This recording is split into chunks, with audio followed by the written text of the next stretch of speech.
unlawful travelers across time. Their mission, protect the past, preserve the future.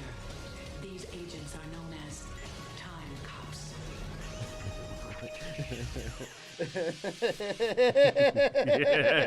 Yeah. Welcome to Canceled. By the way, what I realized is I was saying before we started, I wrote down that opening, I didn't even get it all. I halfway through, I was like, nope, can't do it. I just realized I stopped early. You're just writing hemorrhage. It's so fucking bad. Welcome to Canceled.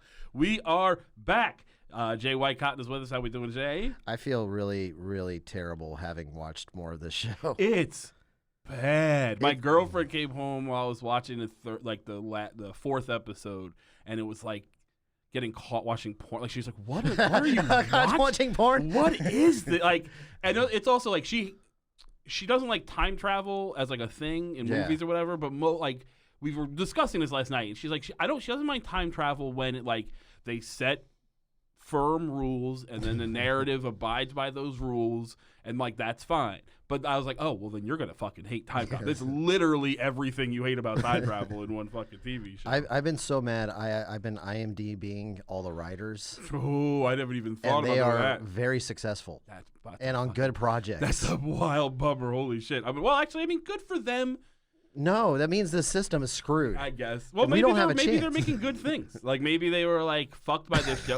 Look, sometimes you got to take shitty work when you start, right? And then I know maybe they were like working on Timecop, squirreling away, El Camino for the Breaking Bad movie or whatever. Who knows? Ron Livingston shows up in one of these episodes, and he's like a real actor. But he was a real actor at that point. That was right when Office Space came out. Holy shit, is it? Yeah, it was 97. Wow.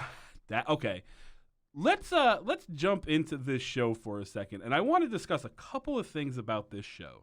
We've said it before, but the fact that this is 1997 is frankly absurd. I can't get over the parallel that it's set in 2007 right. and filmed in 97, and those two things are screwing my mind. So everything I watch in the show is like, this is two terrible things at once. But also, it is somehow not futuristic enough for 2007, they didn't nail anything, right? They're still the one thing that they kind of get right a little bit, I guess, and like all of any sci-fi set in the future was all about this for a time.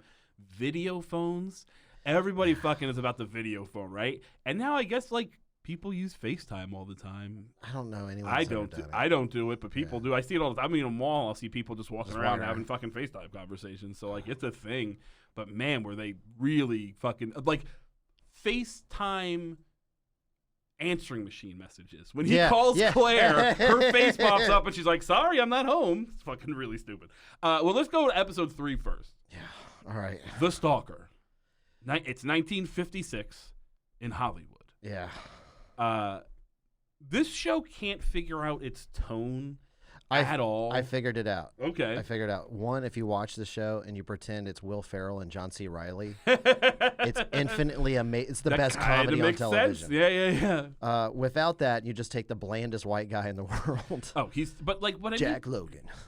Even his name. I was watching Kimmy Schmidt recently. yeah. And Titus Andronicus in the 4th season, there's an episode where they do like an alternate reality thing where he becomes a famous actor, and his stage name is Jack Straightman. Of course. Just Jack Straight Man, and like that might as well be what Jack Logan is. It's just a terrible name. But I mean, the tone is like the music never fits. Like they went to some like fucking like royalty free music library to just go 50s or whatever, right? 1997 royalty free. Well, no. Well, there's a couple songs in there that are actual like. They songs. started out with I think it was Bill Haley's "See You Later, Alligator." That's eventually in there, yeah, for sure. I remember seeing it. It might not be Bill Haley. I'm trying to remember, but it sounded like that Bill song Haley. is in there for sure. Yeah, but their reaction to it was, "What is this?" And they quoted it. It's music. This is in 97. They're pretending like Brian Setzer wasn't exploding, and we're just coming on the tail end of ska. Yeah. No, they don't know anything. Like, there's a point in the next episode where they're looking at that letter, and Kurt Fuller says, "I studied rap lyrics that make more sense than this." it's 1997. Rap is a very popular genre of music. It's 2007 in their universe. Sure, for sure. But like, let's go on the subject that like, oh, maybe the writers in '97 are like, oh, this hip hop thing's a fad. It was the biggest form of music going. It was Mace was making money. Mace was making money, and that should never have happened. No, that is for sure. Okay, so. Here's what I wrote down for the beginning. This is as much of the beginning crawl as I could get. No, what they didn't predict is that in 2007, all those dangerous rappers they were afraid of would be like sitcom stars. Sure. Disney. And just polluted. Multiple fucking Are We There Yet movies. Just polluted by white money. Just scarier than any song. The year is 2007. Time travel is reality and it's fallen into criminal hands. With history itself at risk, the United States formed the Time Enforcement Commission, a top-secret agency responsible for policing the temporal stream. And then I was like, I can't write down any more of this. But so this episode starts, we meet Johnny the Chin Fontaine. He does have a chin. Who does indeed have a chin. He doesn't have a particularly... It's not protruding at all. It's not like a Jay Leno chin. It's just that he has a jaw that exists. I think it was like a 50s expression they were writing in 97. Like, oh, people with a chin. Yeah. Yeah, it's some like... He's half Chinese. He's a yeg or whatever weird 30s slang they were using. So so this episode is about... initially, at least, there is a Hollywood starlet named Rita Lake who is being stalked by some stalker, right? But they have to protect her because she is going to marry someone and have a child who is going to become a president. Not just a president, the 44th president. So here's the thing. I'm dumb. So when this was when this all they started that conversation, I was like, oh, I gotta Google Rita Lake. Who is this lady? Because for in a second in my head, I was like, they're doing the Forrest Gumpian thing of like basing it on true shit. Yeah. They for sure did not. They made it up. No, I was like, the math doesn't add up at all. No, well, I thought all in my mind, and like I was just, this is too stupid. But I'm trying to have fun with the show. You have to try. It's the only way to get through it. I was just imagining, okay, Rita Lake is gonna give birth to Obama. Obama had a white mom. Yeah. Are we gonna find out that the dad's from Kenya or what? What are we gonna? Did Timecop expose the truth? Yeah. How funny would that have been if that's what? Oh man, I would have lost my mind. Been fucking brilliant. Fuck the Simpsons predicting the future. Yeah. Timecop did it. Goddammit, in '97.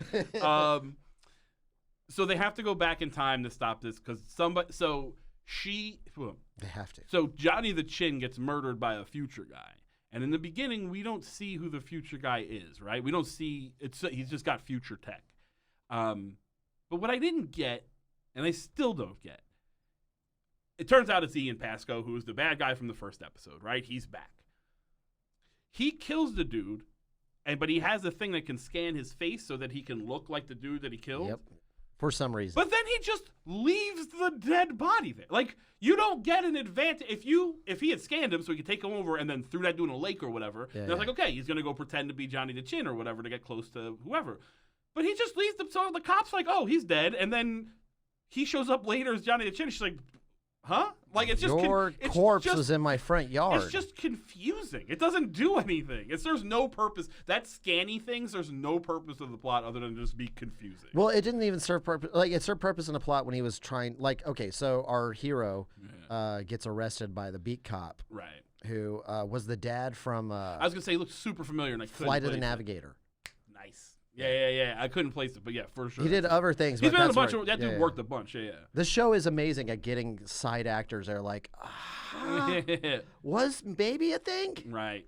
But the face technology works then, but he doesn't use it for very long. No, he uses it for like they don't even make it out of the police station. No. So he gets arrested, and a lawyer shows up to bail him out, and he's like, "I'm from Rita sent me. I'm Rita's lawyer to bail you out of whatever." And they're like in the hallway, and he goes, "Surprise, it's me, Ian Pasco." But like, take him somewhere. Like if you're trying to surprise him, why are you? In the future, there's no such thing as discretion. No, but they are, by the way, terrible police officers. He can't solve a crime to save his fucking life. And honestly, I think that's the most believable part of the show. Yeah, for sure. Is one, they have, like, it feels like this amazing technology was just thrown in their hands, and they're like, yeah, all right. Yeah. No, for sure. Later on, we can kind of treat these two episodes as a two-parter because they basically are. Yeah. In the next episode, when we find out that Ian Pasco has been, like, everywhere. Oh in yeah, time, I don't want to right? give away that. I don't want to give all of that away, but there's a moment where he talks about like I rode with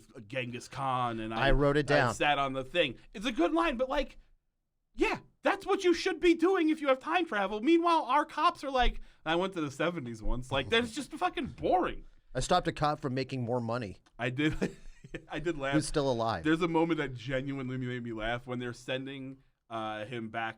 The first, or both of them, they send him and the woman back, right? Claire or whatever. And they're playing fucking See You Later, Alligator. And they're doing this, the classic, they do it every episode of like, we're about to travel through time montage, or like strapping in the car and whatever, but the music's playing and it's cutting to like Robert Fuller and whoever. And it cuts to the head, the guy from that 70s show. And he's just like, bopping his head to the music. Like, I genuinely laughed for like 20 seconds because it's this very serious montage as it always is. And he's dynamic just like, time travel. See you later, alligator. He's just like enjoying it. And that made me laugh. And then they had to follow up with a very terrible gag of him. So he comes, the fucking entering into the new time period. He enters through a mirror in the ladies' dressing room of a department store. He seems like I haven't seen the rest of the episodes, but it seems the running gag is every time he time travels, he violates a woman's rights. Yes, 1,000%. He's immediately just a sexual creep for sure. Hey, he literally like comes through the dressing room. She's got like one strap down on her shoulder or whatever, and he's like, "Can you show me where the men's changing room is? By the way, that dress is the bee's knees or whatever." You can't Me Too a time cop. She should just. Why also isn't she just like shitting her pants and screaming? A man just walked through a mirror. All she did was point him where the other room is and then fix her dress. It's such a terrible. Human reaction. beings are very resourceful, man. We're very.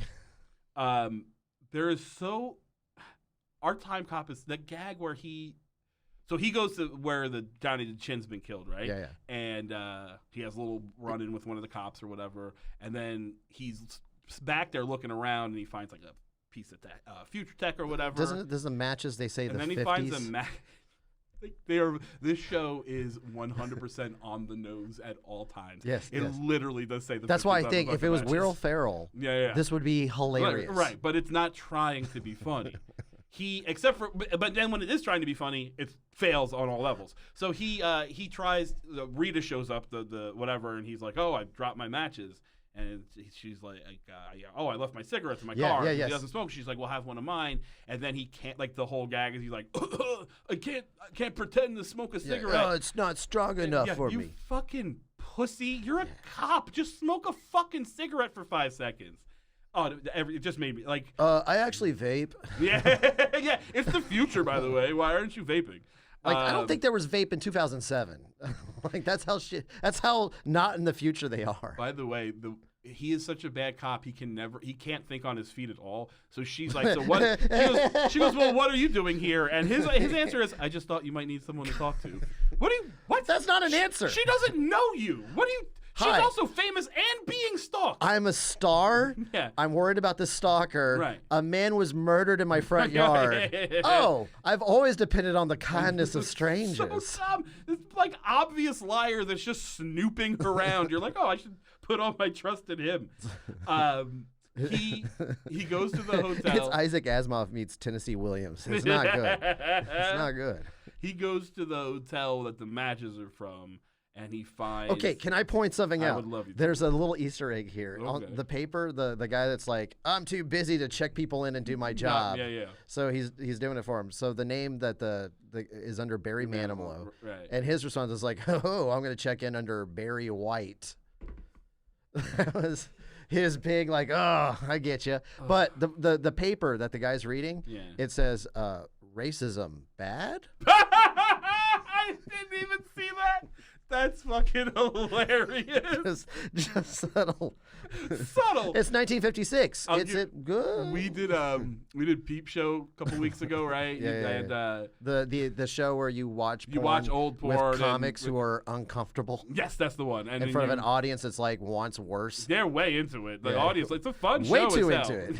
Yeah. This show is super fun. But one of one of the porns we were watching was this girl is trying to win like the world dick sucking champions. You watch like old porn from the 70s and 80s and stuff. She's trying to win the world dick sucking champions, and there's this montage of her like training, and she's got to like suck a bunch of dildos or whatever. And there's like a newspaper at one point that's like the spinning paper, and it comes, and the headline is like Susie wins advances to the third round of whatever. And then if you look in the bottom left hand corner, it was like 9 murders, not enough to fucking whatever stop the police or whatever. It's just really serious headline in the bottom of this paper. It just made me laugh really hard. So what we find out is Ian Pascoe, the villain from the first episode, has come back in time to stalk her, ostensibly what we think initially is because he's trying to prevent his president from being born. But really, it is. I've pieced this together from both of the episodes. He went there and he left. So at the hotel, he finds Jack Logan finds his room, and it's got like all these fucking stalker pictures of Rita Lake and whatever. Yeah. And one of them is from 57, but it's actually 1956, so clearly it's a dude from the future. And so he's like, oh, well, he's here stalking her or whatever, right? But really, he went here to attract Jack Logan. So he could kill him. So that Jack Logan would arrest Ian Pascoe, take him back to 2007, where he can get his time watch that will allow him to continue traveling through time. No, it's a temporal pocket watch. Yeah, I fucking won't say it. I hate it. Every bit of bullshit lingo, that jargon they try to use in a show. No, it's not just jargon lingo. They're really pushing this temporal word. They really want it to be like the T-shirt. For sure. Temporal sleaze bag. Yeah. Temporal detention. Yeah. Which is just jail. It's not. Jail. There's nothing temporal about it. He's just in a room. It's just in jail. In your present time. In your current time. Exactly. If anything, temporal detention is any other detention in time. And the temporal pocket watch. I'm just writing it down. And also, I figured out. Temporal stream is what they call the time travel. Yeah, it's all temporal. That little machine that they use, I figured out why in 97. Oh, temporal insertion, by the way, is what they call putting you into another time period. It's so gross. Well, I am temporal hot. That machine that they go back in time that disappears. There's two things that haven't been figured out. Okay. Where the fuck does that machine go? And how do they get back into it to leave? And they already have a new one by the time. Yeah. And also, it is one of those props you put outside grocery stores in the 90s for kids to put a quarter in and just shake back and forth. Yeah. But when I worked it's a space shuttle, one of those. That shuttle was designed for arcades. So if the show wildly successful, they would have one in arcades that you could play inside. Timecop. That's what that thing was designed for. That's hilarious. So here's my point. His plan was to go back in time, lure Jack Logan there to catch him, to bring him back to 2007, where he would then be able to break out of the jail and go get his temporal pocket watch, right?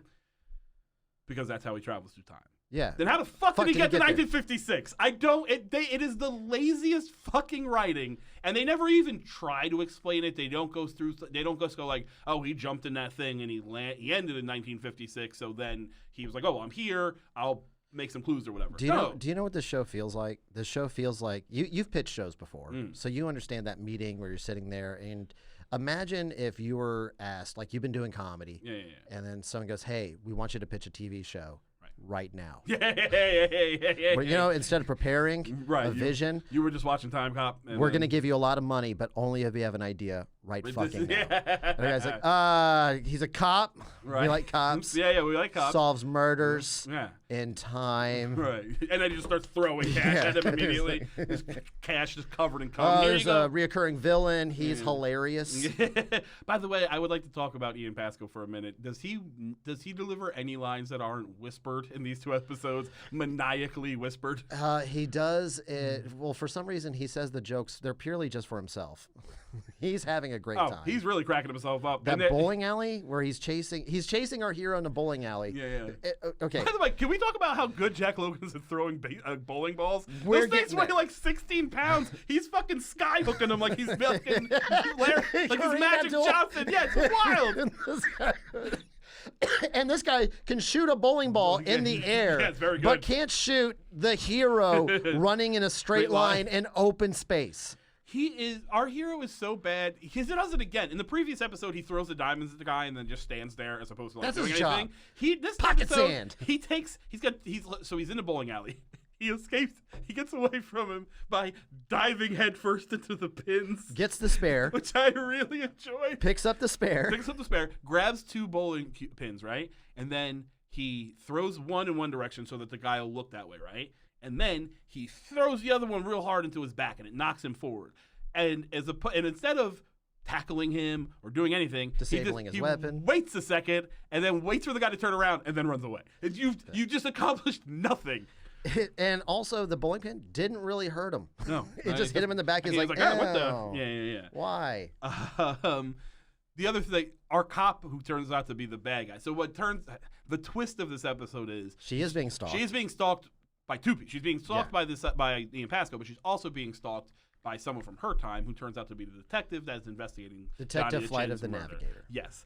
Who is also a terror. I do kind of like the way they depict police officers as wholly inept in all ways in this world. Terrible cop. He goes to the... all he does is follow the Timecop. All he does is follow the Timecop and then ignore the things the Timecop finds. They go to they find the hotel room, right? Yeah. And it's just a serial killer's lair. It's just got pictures of her with like her face X'd out. Like it's just like evil murderers staying here. And he goes, looks like this guy's really obsessed with Rita Lake.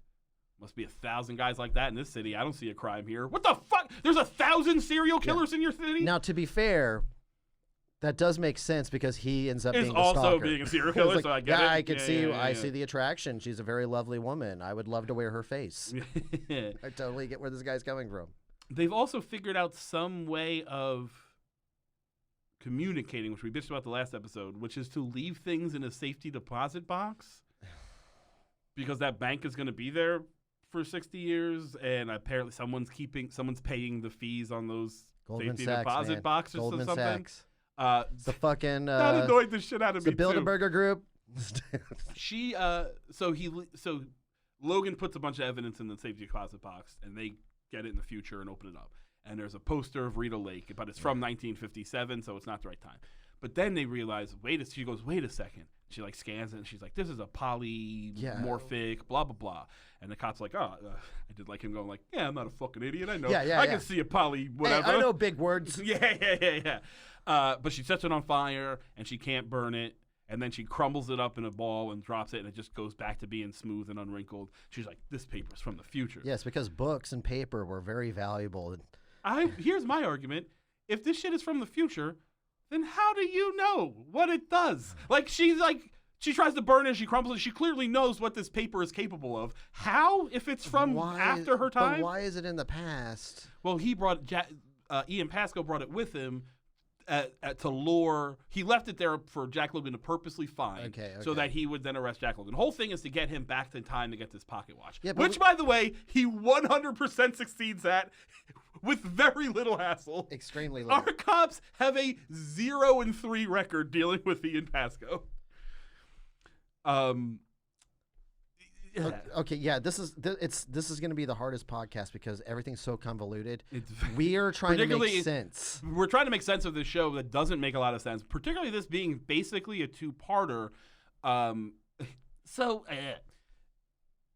All right, this is fucking annoying too. The gags that they go for are bad and don't even make sense. Like, they make the narrative structure of the show not make sense. So Claire is there. Like, they send Claire back with him because they're going to need 2 people to do whatever, right? Claire's the blonde.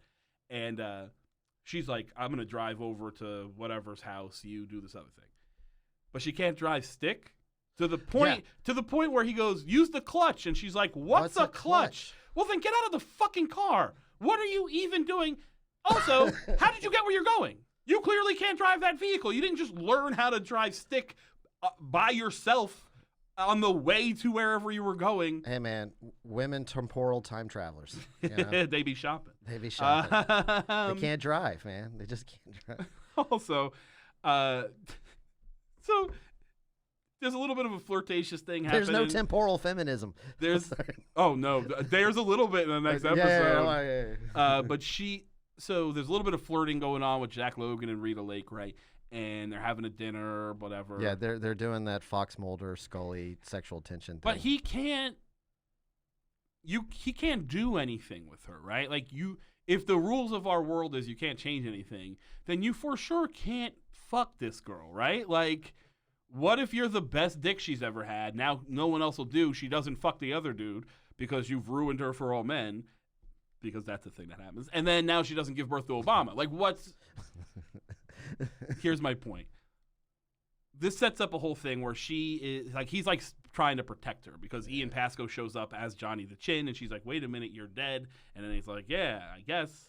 That fight scene was actually really good. Was it? It was better than it should have been. There is a moment where he does like the nip up and then straightens his tie, when which he's I on like. His back, he flips himself up onto his feet, and then immediately adjusts the tie, and then runs away. Which I enjoyed. Well, here's the thing. He is not that guy. No. He is the future guy pretending to be that guy, right, but still adopted the mannerisms as if he was that guy. Yeah. His commitment to the character, his commitment to acting like that guy is better than his acting on the show.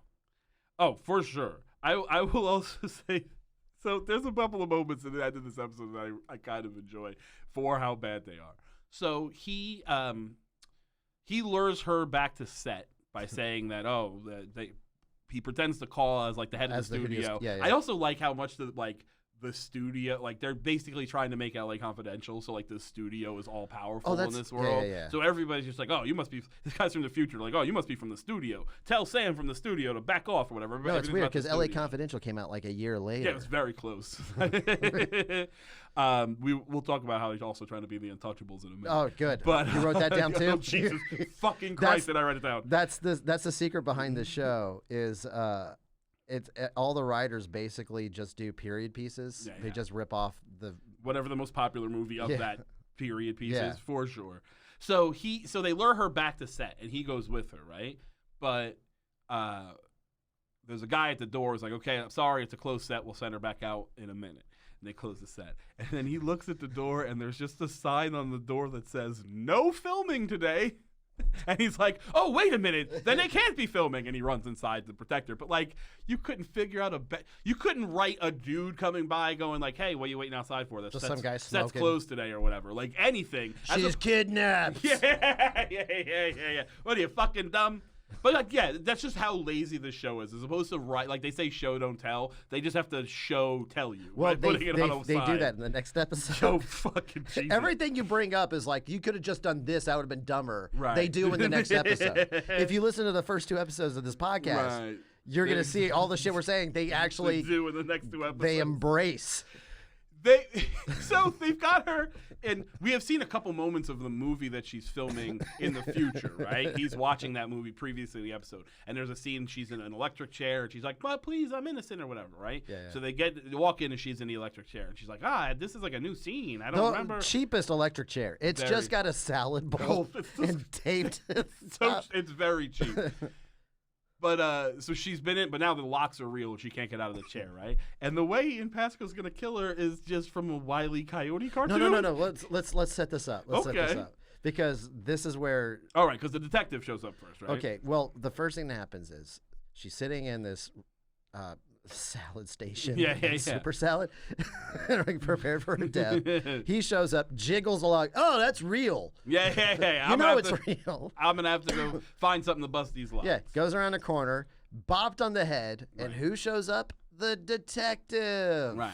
And then turns out he's a stalker, and she's like, why don't you do something to your job? Here's my line. She's shitty to him. The line here, by the way, the line is this, which is great. He says, she's like, aren't you going to help me? It's your job. And he goes, that's my day job. This is my night job. Your night job is killing women. That's your night job. It's just another one of these terribly written lines. That's how bad the economy was then, man. It's a gig. It's a real gig economy. She swiped for it too. Yeah. Well, at that point, the main villain shows up, Ian Pasco. Right. I refuse to know these names. It's understandable. I've been there many a time, but it's just stuck in my head because they say it 1,000 times in the next episode. His line is, he stops everybody and says, I find there's a touching lack of believability. Where are all the good writers these days? Yeah. It's a little meta. He's breaking It's a little meta, but also, if it is in 1956, there was a lot of great writers. Sure, they're everywhere. The Beats were flourishing. I think Huxley was still alive. King Casey was doing his thing. Yeah, this is like I'm bad on my timeline. Is this pre-McCarthyism, post-McCarthyism? No, this is right in the yeah. So they're looking for work. They're all of them. blacklisted. Yeah. So what he does, and then what we see is what we see. So he's like, he does a little thing with some piece of future tech, right? And it makes a laser, and then we see that the laser is burning through a rope that is holding a safe over her head. You can't just shoot her with a laser. Like, I don't understand why you have to Wile E. Coyote this. Because it was bad writing. How did you get this? It clearly needed Where a did safe. you get the safe? How did you get it up there? I have a lot of questions about this safe. He passed up the grand piano. Yeah, he for sure should have dropped. So Jack Logan somehow, like, he knocks the laser away. They have a little fight where they're running up the thing. They shoot the detective. Well, he like laser shoots. He laser shoots. Right. Oh yeah. By the way, it's called a laser blaster. Yeah, it's for sure called a laser blaster. They say it many times in the next episode too. The technical name for the scientific technology from the future, laser blaster. That thing that I used to work at where kids wore packs and photoned each other. Yeah. They in the scuffle. He's got to run. Like they fight. Jack Logan has to get up. He does the like old timey thing where he cuts one rope and there's sandbags on it. It's the same thing in the Victorian Jack the Ripper episode where they're up high. They do it again in the next episode. They're on a fire. They're on a goddamn fire escape in the next episode. Yeah. The only way they can write action set pieces is to heighten. They go, we have to heighten this. Yeah, literally height. Let's add height. Like that's the only way they know how to heighten things. It's apparently the best leverage in war. Yeah, the upper ground. So they go up and they're fighting in the catwalk or whatever. Pasco falls. He's able to stop the rope from burning. They get her out. He just grabs it. The little laser thing. He doesn't turn it off. He just puts it in his thing. The laser's still going. Yeah, it just cuts through his chest. She notices it. She's like, he had this weird thing. Oh, it's a prop gun. Well, how did it kill the detective? For sure, he says. She's like, I saw lasers come out of his gun. And he goes, oh, it's a prop from the Martian picture that's shooting on the next set. And she's like, well, how did it kill him then? Yeah. And his response is, we're going to have to wait for the coroner on that. Like, he doesn't even try to be like, oh, he had a heart attack, any number of things. It's very cheap. They free her. They tie up Pasco. Pasco's in a jail cell in the future, and it's like inside of a Pentium computer ad. And Jack Logan's watching the girl's movie, and at the end, now it says, dedicated to Jack Logan. Maybe, Jack, knock this shit off. I understand you're not supposed to, like, these are minor changes, but, like, if you're trying to hide time travel, which they say in the beginning, this is a top secret organization, they are trying to keep the idea of time travel kind of under wraps.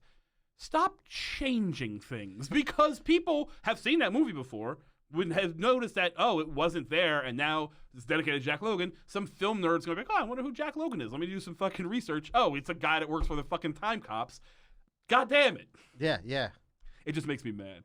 And then for some reason, Ian Pasco is watching the same movie in his jail cell. He has a TV in the wall. They just weren't tough on crime in 2007. So goddamn That's lazy. why the bankers got away with that. It's so goddamn. Everything about this is the laziest shit in the world. They're basically taking scenes from other movies and just throwing them all. It's a collage. Yeah. Or like, you remember watching Daffy Duck when the artist was screwing with Daffy Duck? Yeah. And he like erases his feet or whatever. Yeah. That's what this show feels like. The writers are like, fuck, I don't want to do this job. I'm trying to get fired, and they won't fire me. They won't do it, yeah. I even said in the script, where are all the good writers? Please kill me. The next episode, so we start with Ian Pasco in jail. He's being visited by the shrink to finish his psych eval, and Ian is whispering maniacally all of his lines. Yeah, he's fiendishly rubbing his hands, and the guy's like, that's not suspicious at all. You might as well just be twisting a mustache. Like, you are just he needs cartoonishly villainous. He says to the shrink at one point, because I wrote this line down, he says, hold on, I just wrote it down. Where's it go? He says, how can I explain standing over the body of Jack the Ripper to someone who's never been outside of his own time zone? I don't know. Easily. I stood over the body of a famous serial killer because I traveled through time. Also, are we not... This shrink clearly works for, like, the time cops. This is temporal detention. Yeah, he's a time shrink. He's a temporal psychologist. So, like, he doesn't have... There is no, like, oh, this guy's crazy. He thinks he travels through time. No, you know he travels through time. He's also, like... He's just a murderer. He does say... There's also a line that I like. So he goes, I heard you got a letter recently, and he's like, says something about the Fifth Amendment or whatever. He's like, I went back and whispered it in Thomas Jefferson's ear. All right. Okay. Listen, let's get to that line. I think we both want to talk about this. Well, I want to talk about this one line real quick because it made me laugh. He holds the letter and goes, "Oh, it looks like somebody's trying to reach out to you," and he just goes, "It's gibberish, you idiot!" Yeah, that made me laugh so hard. Because, like, so what we find out is the letter doesn't mean anything. But no one read the letter. But it's, but that's what's weird, right? So the letter has been, like, redacted. We've been to jail, right? I'm sorry. I don't want to put you in there. I got you. I haven't done any more than a night, but yeah. Yeah. I've been 4 times. Okay. And it bothers me saying that because I'm not a criminal. Yeah. Like, for real. Gotcha. Not one of those guys. Sure. But, you can't live in your car, apparently. And not have insurance. Yeah. And be poor. Sure. So, that all said, even in prison, they read your letters. Right. Yeah. Well, that's what's crazy about this. Especially if you're a murderer. They have redacted the letter. Who's writing a murderer from the future? You don't live in that time. I'm sorry. I'm just snapping to that. He doesn't live in 2007. He's from the future. Who wrote him? Well, what turns out is he wrote himself. I know he wrote himself. But why don't the police? It's the kid. Why don't the police realize that? Because they're like, who's working with him? No one, motherfucker. He's from 2000. They told us later a child dropped off a letter, and it was the child that was him that murdered his parents. Right. How did that kid? Like all of it. Fuck these cops. So here's what's annoying me. I would like to get back to the redactedness of this letter. They say it. They make a point of selling because, like, he basically what we find out is the letter. The ink is actually iodide. Blah blah blah. He mixes it with a liquid. It turns into puts it smoke. in a cup. He puts it in a cup. It turns into smoke. He uses the smoke as a distraction to overpower a guard to escape. Right. So the letter doesn't mean anything. It doesn't matter what's written on the pages. It's just getting the ink in. Right. Yeah. His secret device was his inhaler. Yes. His temporal inhaler. He needs it to get through. I have temporal asthma. So the Logan says to his boss, like, well, wasn't somebody monitoring his mail? And they go, yeah, but only for content, not for, like, the material itself or whatever. And that's why you see it when he hands the shrink the letter, it's redacted. Words are missing. But the letter itself is gibberish. So what fucking words did you cut out? Like, it just doesn't, they're not paying attention to the words they themselves are writing. It was just the kid writing "cum" in Metallica font. Yeah. It's just that like that S you draw by making like 3 lines and connecting them. All the A's are an anarchy symbol. Also, I don't think there's any black people. I wrote down that I don't think there's any black people in the future. Turns out there's one. He shines shoes. And yeah. Pretty wise. Yeah, he's got a little bit of info. Although he does say a lot. Okay, we'll get to him in a minute. So he escapes, and they realize he's trying to get his pocket watch, right? So they're like, well, how's he going to get to the pocket watch? They realize, he's going to kidnap the blonde cop and make her take him there, which he does completely easily. Not even a chance at a problem. No, he just shows up. It's like she's getting out of her car, and he's just standing there, and he wraps a belt around her hand. Oh, she's narrating her own life. That was what she was like, like the alarms. She goes, somebody better make that illegal. In 2007. Also, by the way, when Ian Pasco kills the guard and escapes, he says, Elvis has left the building. Somebody wrote that down. Somebody wrote that down and handed it to somebody else. So he goes... There's so many terrible lines. Logan's becoming obsessed with Pasco, and his boss doesn't like it. But clearly, somebody should be obsessed with Pasco, and we'll find out later on. Yes, he should be. But he says, "I don't like him.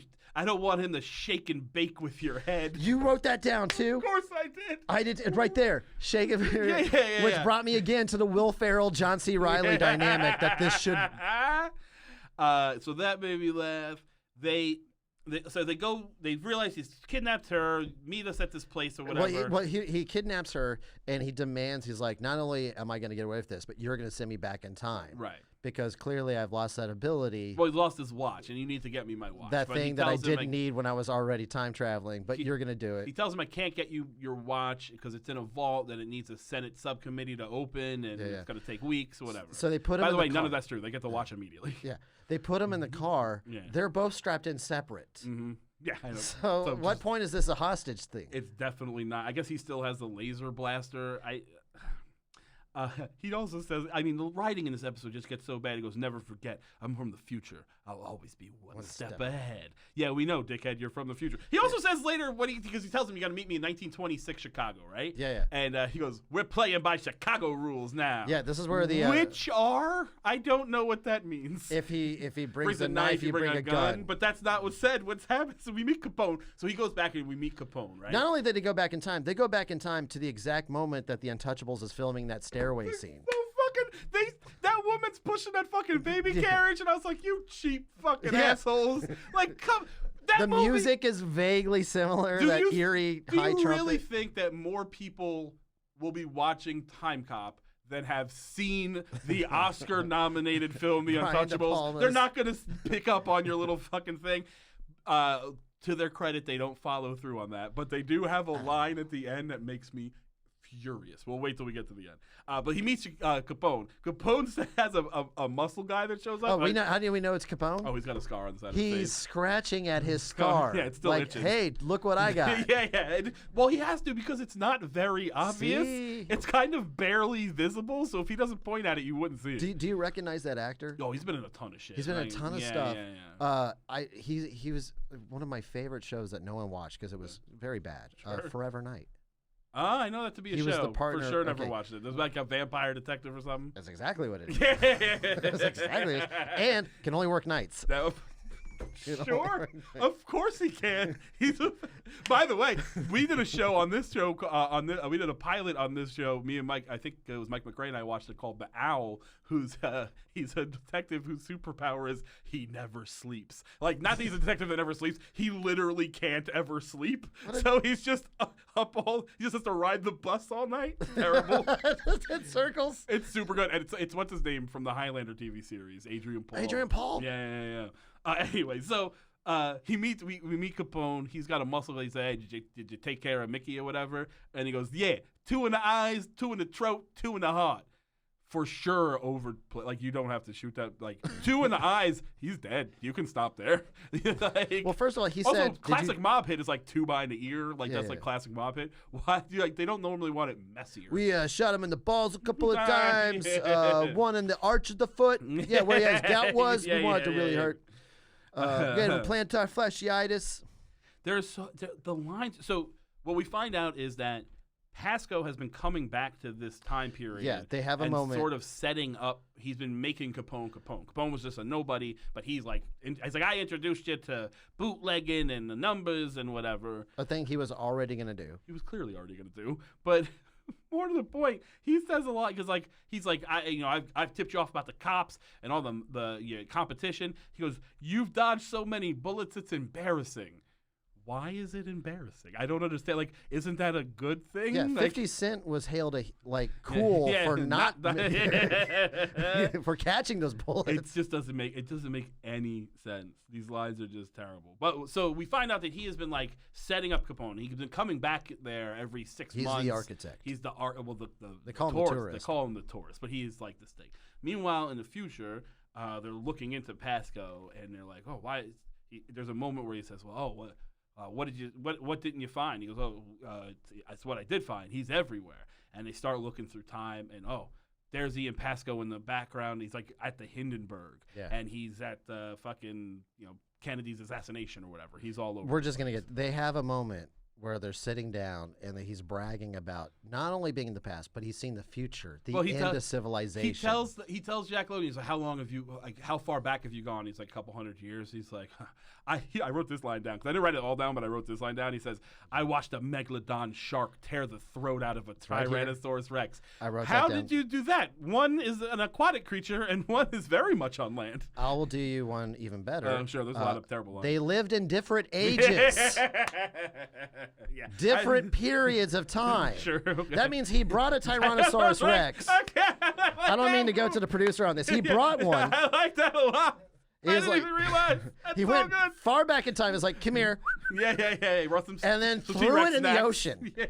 When he could have easily just grabbed the megalodon, throw it on land. Yeah. Like I Googled, like I was like, I don't think those animals were in the same period. At the same time. And it took me, I lost an hour of my life watching videos because there's a lot of videos about Tyrannosaurus Rex versus a megalodon. Who would win the fight? Yeah, and turns out the big problem in the comment section, because I love the comment section, is okay, the T-Rex, like he'd be able to, like someone said he could breathe underwater, and like that's not true. Yeah. And it just turned into this thing where like, well, but if the shark was on land, it's a totally different story. People have spent their lives on this subject. So as much as we're shitting on this throwaway line in this TV show, I don't know what's worse, this line in the show. I've watched a megalodon shark rip the throat of a Tyrannosaurus Rex. Yeah. Or the fact that it's accurately predicted the internet and how people would spend so much time on that actual scenario happening. Argument. He says a bunch. He's like, I rode with Genghis Khan on the plains. I saw Gabriel do a thing, which is like not a real person, so I don't understand. He says something about like he does like a biblical reference. At one Gabriel point. blow the horns of Jericho down, something like that. Yeah. And I'm like, that's not a thing that happened. Yeah, that's there was an earthquake. That's from a book. But then the last thing he says is, I time traveled to the top of Mount Everest 5 minutes before the end of civilization or something like that. I got a question for you. Yeah. As a writer, how many drafts do you think this got through? I think it's all rough draft, and they just pushed it through. I think what they did was brainstorm like lines, and then someone just said, "All right, pick 5. We got to wrap this up." Yeah. At what point did they go? These writers are like, I found out Jesus wasn't real. Muhammad was gay, like just dumb shit like that. For certain, there had to be at least 100 of those that they're like, we can't say that. It's going to be on ABC. So so we find out Pasco is not just a regular villain. He's not even just a serial killer, but he has been making the history we know to be the Hindenburg and all these horrible disasters and murders. They didn't happen until Pasco happened. Pasco is the reason for all these horrible things. Basically, Mr. Glass. Right? I don't think that's what it is. No, it is, because that's what they even say. Robert Fuller and Donna's dad from that '70s show say, like, he's making our history, and the reason that stopping adult him isn't going to make any difference. He's already done all those things, so they can't go back in time and fix it because he's already done it. What they have to do is get 13-year-old Pasco so they can prevent him from doing those things. Yeah, so they got to be cops. Just cops. In 2007. The show just have to be at cops. some point, it's just going to be a cop show that takes place in 2007 because that's where they have to catch here's it. my contention with that. And it all goes down to the rules they set up in the first episode.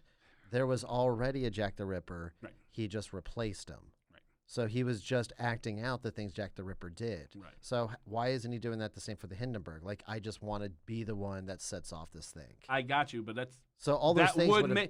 Al Capone would have already happened. That would make sense, except that is not the words they told us happened in the show. They literally tell us the other. Well, I'm saying that they're wrong. No, they are wrong. They are terrible. Also, this show, like I said, is so on the nose at all times. At one point, they're trying to find... So there's a hostage situation, like, you bring my watch, I bring the girl, we're going to meet at the train station from Untouchables. They might as well just say, we're going to meet at the train station from Untouchables. We're going to meet in that film. Yeah. At one point, he runs into, like, a porter who says to him, he's like, you're not meeting under the clock, are you? He's like, this is Chicago. That's a sucker. It wasn't a reporter. That's a sucker it setup. was a station a porter. agent. He was like a porter. Porter. Okay. Yeah. Who's like, you're not meeting under the clock, are you? This is Chicago. That's a sucker setup or whatever. Yeah. Like, I'm going to take my break now and wait for the murder. Yeah, he literally says that. He's like, oh, you're meeting under the clock? I'm going to go take my 5 because, like, you're going to get murdered. It's so fucking dumb. And then he incorporates, okay, let's fucking... And then he incorporates that guy into the... So they're gonna exchange. Yeah, for the girl for the temporal pocket watch of doom. Yeah. So in this very busy train station where people are just chilling, it's the guy with the girl. Right. It's Al Capone holding the girl with a gun. Regular ass gun. First of all, famous Chicago mobster. For sure. Making a personal appearance, committing a crime. Very famous. So famous that everybody, like, the porter is like, hey, how often do I get to tell my grandkids that I was spitting distance from Al Capone? Yeah. Oh, I don't know, that guy with the scar on his face. Sure. Very famous. Holding a gun. Holding no one open. No one cares. A gun not indigenous to that era Sure. either, by the way. It was a large black Glock from the 90s. Yeah. So they're going to do an exchange. He's giving the watch to the old Porter guy. But out of nowhere, another cop shows up, and it's Elliot Ness. And played by Sex and the City's Office Space's Ron Livingston, right? Who is 2 weeks on the job and a bumbling idiot. That's his whole thing is like he doesn't know how to be Elliot Ness. 2 weeks on the job, and everyone has seen the Untouchables movie enough to know that he sucks. He sucks really bad to the point where Jack Logan has to tell him, like, hey, if you really want to get Capone, remember 3 little letters, IRS. But he's also he spelled it out for him. Yeah, you could. Also, why is he also now talking like he's from the 20s? He hasn't done that before. He's having a good... Well, that's a white people thing, man. Yeah, like, we're cultural chameleons, man. If you're black, we're going to talk to you in a certain way. If you're Indian, if you're Chinese, we're going to bow. It's this weird... I don't want to get off this podcast. A lot of roll in your This R's. makes the most sense to me in this show, is all the white people are like, oh, it's fun to cosplay other people's terrible lives. Yeah, I'm a mixologist. So he ends up escaping. He still doesn't have the watch. They set up. It's Bushwick. But in the escape, he has kidnapped Elliot Ness. They trick Capone into leading them to where Pasco's going to be. And they show up. There's a little. How did they trick him? Because this really. She's like, she just shows up. You didn't want to do it. You were trying to gloss over it. I did because it's so fucking dumb. So they don't know how to write for women. She shows up, right? And now all Capone knows her to be is Ian Pasco's hostage. Yes. He has shown up with her clearly at gunpoint, like handcuffed. They've been keeping him. Just so everyone knows and catches up, who is this woman? Oh, it's the female cop from the first female episode. cop from the future. From the future. The who blonde went back one, in Claire time Hemmings. to help out, but the writers did nothing to ever help out. Sure. She was kidnapped and now being held. Capone knows her only to be Ian Pasco's hostage. She shows up to Capone. He had a gun on her tit. He had a gun. Capone had a gun on her recently. She shows up and she just walks into his house and he's like, "You're the last person I expected to see walk in here." And basically she says, we didn't see eye. Like he's like, "Why are you trying to help Pasco now? Aren't you his hostage?" And she says, "We didn't see eye to eye at first, but I'm always a woman can't help but be attracted to a man of that much power." And fucking Capone's like, "Yeah, that makes sense." Oh, yeah, I get it. Yeah. You fucking broads are all the same. He literally says, like, yeah, you're all the same. You're all independent until you get your claws into some fat cat. Yeah.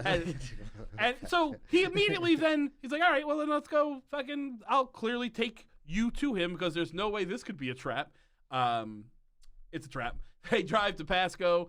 There's a little bit of a scuffle. Pasco, of course, runs away. Our boy Jack Logan chases him. They have to climb a fire escape because no fighting can take place on the ground.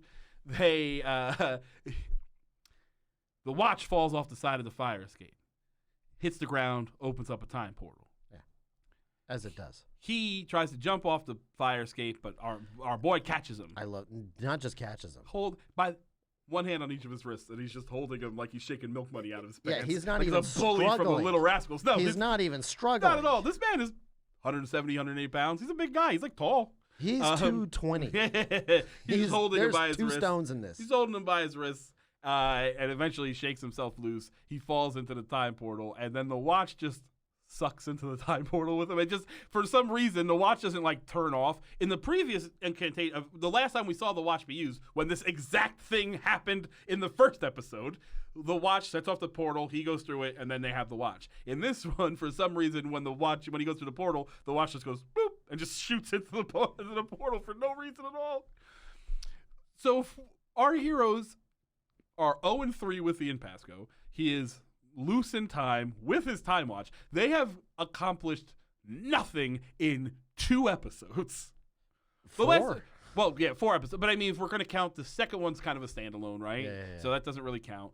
But if we're going to count just the last 2 episodes of like going back in time, coming to the future, catching him, going back in time again, meeting Al Capone, taking him down with Elliot Ness, all this stuff, we are exactly where we started in the first episode. Ian Pasco is loose with a fucking time watch. This is the rules of sitcom, though. You always want a sitcom to start in one place, and by the end, be back to where you started, for sure. But this isn't a goddamn sitcom. Oh. Here's the line that made me furious. They've knocked out. So she knocks out Capone, right? Because Capone hits her when she's got a gun on Pasco, and he says like, "No Dame pulls a gun on Al Capone and lives to tell the tale," or whatever. And she goes, "Oh yeah," and she hits him in the balls, and then she elbows him. She says, "It's the first time for everything," right? So he's laying unconscious on the ground. They come back and they're like, "Hey," to Elliot Ness, "Hey, at least you get to take in Capone." And Capone, Ness says, "Why?" And this is I like this line. It's not the line I'm talking about, but this made me laugh. They're like, "You kidnapped him and then assaulted him. He's the victim here." And I was like, yeah, that's 100% accurate. All you did was knock this man out. You have you're actually really enjoyed that. But he goes, that's where he tells him, "Man, remember the IRS," or whatever. They leave, and then Elliot Ness leans down to unconscious Capone and says, "Remember this, Capone. Nobody's untouchable." Yeah, they say it. They say it. Not only do they flat out say it, here's the problem with that. That's not what the Untouchables. Elliot Ness and his cops were the Untouchables because they couldn't be bought. So they don't even know the line they're fucking stealing. So clearly someone was untouchable.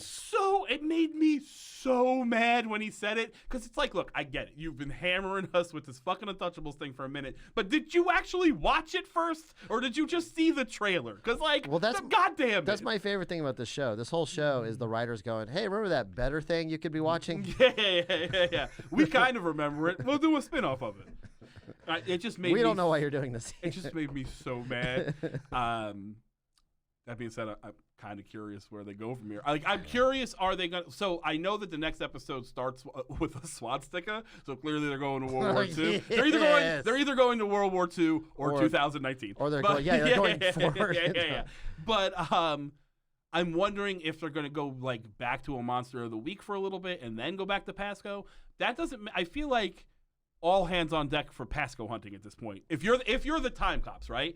There should be at least a Pasco task force that's all they do. I understand there's other time copying they need to do or whatever. Yeah. But there should be some dedicated people trying to stop the guy who is literally responsible for all of the tragedies in the world. Why would they add more casework? By the way, Susie Q. Also, by the way, somebody's gone back to win the lottery. Who gives a shit? Let's maybe focus on this guy. We'll deal with him in a minute. Yeah, they put Henry Fonda in Easy Rider for some reason. It's a terrible movie. We got to fix it. I got a couple of questions. Please. And maybe you can enlighten me on this. I don't think I can. I don't think so either, but I was trying to give you a little bit of it. This is your podcast, man. That's respect. I appreciate it. So, one, the guy that's presented as a criminal mastermind throughout all civilization, who is the foundation of all the horrors of the world, and has seen the end of it. He just can't figure out to go back and kill Jack Logan as a baby. Motherfucker, there's so many options. Just go fucking kill Ian Pasco as a baby and be done with this. You're waiting. Why do you have to catch 13-year-old Ian Pasco? Get him when he's 12 or 7 or a fetus, or shoot his mom. Whatever. There's a lot of options here. Everyone has options. You have time travel, goddammit. Literally, you can do anything. And they don't even care. They have time travel. It's nothing. It's I'm tired of it. I hate time travel. Over it. It's more of it's a job. It's an inconvenience at this point. And the other one is, no one's untouchable, not even you. Okay, every episode they just rip off dialogue from other period movies. Sure. Here's what's fucking me. Where this has come up in a few episodes. Where does Jack get money? He constantly has cash and flushed. He's flush all the time and time period cash. If he showed up with 2007 $100 bills that don't look like from the 30s, and he handed that fucking hotel guy money. A stack of cash, he'd be like, "What is this fucking funny paper?" So I don't understand. And they never. All it would take would be an establishing thing in the first episode where they go, "Here's where we deck you out appropriately for the time period," right? Yeah. So you're not going back in your stupid future jumpsuit. We'll put you in a suit. Oh, by the way, I want to discuss this and we forgot. When he shows up in Chicago in the 20s, he's at a memorial for Mickey Triggerfinger, whatever the fuck, right? A monster who has been killed. And he says I guess somebody was a little quicker on the trigger or whatever. And then he says, "Thanks for the suit." Yeah. So he took the suit off a corpse? Yes. Don't they usually cut the back down those and then pin them when they so turned they can around, put them on your just body? A bare ass. That would have been. I would have laughed so. I would have been like, all right, you know what? This is the best show in the world. If he just ran away with a split down the back. Again, if Will Ferrell and John C. Reilly were doing that would have been a gag. This would be the greatest show. Yeah. I'd forgotten about that, and that's another moment of like, you fucking lazy assholes. Well, if he's got all this money and he's putting it into circulation, that's going to affect the future. Yes, everything he does affects the goddamn future. I'm like, how about, you know what's going to affect the future? Traveling through time in front of people and then pretending like they aren't going to go spread the word that a man showed up in future clothes through my mirror. Not just future clothes, but perfectly adequate at H&M. But also it says like police on it. Like it's like Timecop. Yeah, it's goddamn this fucking show. It's where have all the good writers gone? Yeah. You got anything you want to plug? Wrap this up. I'm gonna plug Breaking Bad because that's what I watched right after this. Just to cleanse the palate a little bit. Yeah. And also I watched the episode that the writers of the show worked on. They worked on Breaking Bad. Wow, really? Yes. Also a lot of CW shows that sucked, but also Breaking Bad. Yeah, for sure. Give me a second. I have to pull up this fucking IMDb because that's fucking insane. I keep going back and forth because I'm trying to find ways to like. If you're listening to this, I want people to be able to, go, oh, that makes sense. Or where does this person go? Because like when we see these like writers' jobs, they're good writers. Clearly, like people like Breaking Bad is very good. Some would argue it falls off a little bit towards the end, but I would say it's better than this regardless. Hold on. I'm trying to find like a writer. Yeah, what you do is you go to Timecop TV series. Yeah. I'm on the IMDb page, but it's not. Okay, let me go to an episode. Here we go. I'm on it actually, writing credits. Created for television, Mark Verheiden. Did he do anything? He wrote The Mask. He was a producer on Swamp Thing recently. What's his most recent credits? Ash vs. Evil Dead. He wrote 2 episodes of Daredevil, 2 episodes of Constantine. This man's been working. The writer for this episode, Alfred Goh, he was a writer for Smallville, Spider-Man 2, I Am Number 4, The Mummy. Yeah. Jesus. Into the Badlands. Like, also not really good shows. No, but like successful. Aquaman. And some would say competent. Like this show is incompetent. Herbie Fully Loaded. Sure. Shanghai Nights. Oh, yeah. I like Showtime with De Niro. Like, hey, what that means is there's hope. If you write terrible television, there's always hope for you. Yeah, man, but the Lethal Weapon, like the Timecop. Okay, don't plug it. What's your social media, Jay Whitecotton? I'm at Twitter at Whitecotton. That's probably, the best. Do that. I'm at Chris Cubas on all social media. ChrisCubasComedy.com for dates and all that good stuff. If you like the show, rate, review, subscribe. We record this show at the beautiful Permanent Record Studios here in Austin, Texas. This is a good Shout studio. out to super producer Mike Moody sitting in the studio today. He's waving. You do a lot of music, right? No, he does podcasts exclusively. Just podcasts? This is a podcast studio, my friend. It's the future. I don't want to live in this future. We'll see you next week. That is hilarious. I was looking for business model, man. This is a smart business model. Agents track really? travelers across time. Their mission: protect the past, preserve the future. These agents are known as Time Cops. I'm doing an audiobook series of